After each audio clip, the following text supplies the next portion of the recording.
हुड्डा जी के नेतृत्व में आज मैंने कांग्रेस ज्वाइन करी है और हुड्डा जी का बड़ा सफल नेतृत्व 10 सालों में एज ए मुख्यमंत्री यहाँ पर रहा है। हर वर्ग को उन्होंने सर आंखों पर रखा और उनके लिए जन कल्याणकारी कार्य करने का एक बहुत बड़ा इतिहास रहा है। इधर आ जाओ निर्मल। कोई कंडीशन नहीं, कंडीशन कुछ नहीं है। देखो, हुड्डा साहब को खुद पता होता है कि मेरा कार्यकर्ता या मेरा नेता कितना कैपेबल है, उसके लिए मुझे क्या करना है और वो पार्टी के लिए क्या कर सकता है।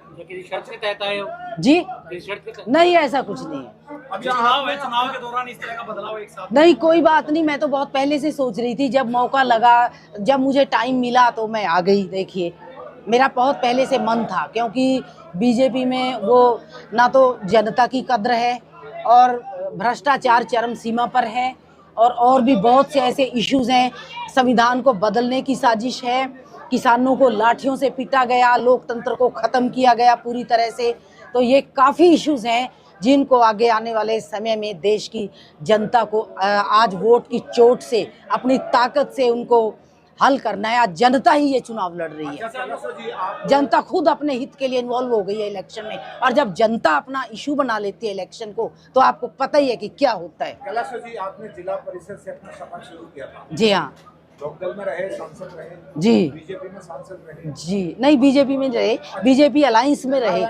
या जी। तो अब जो है, क्या ये स्थायी माने आप?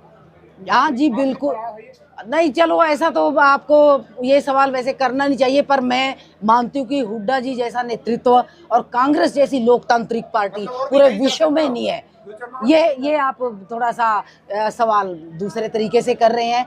It is not required over here, and ये कोई ज़रूरी नहीं इस तरह से पूछना, जब कोई और नहीं पूछ रहे हैं तो। और पत्रकार ये इशू 2 बार पार्टी बदल चुके हैं, इसलिए सवाल बनता है। अरे ऐसा है, पार्टी में अपने जनता की आवाज़ उठाने के लिए गई थी मैं। जब जनता की आवाज़ ही नहीं उठाने दी जाती, मुझे किसान के मुद्दों के खिलाफ वहाँ पर आवाज़ उठानी थी और मैंने उठाई भी काफ़ी हद तक, तो वो अच्छा नहीं लगा किसी को। उस समय तो फिर पार्टी का क्या करें, हमें तो जनता का हित चाहिए, ना कि पार्टी का हित चाहिए। बेहतर तरीके से उठा सकते या बेहतर तरीके से पूरी खुली छूट है, पहले भी हमने उठाया है और कितने इश्यूज हल करवाए। काफी देर में समझ में आई बात। नहीं, देर में नहीं समझ आई, बहुत पहले आ गई थी, समझ में बहुत पहले आ गई थी।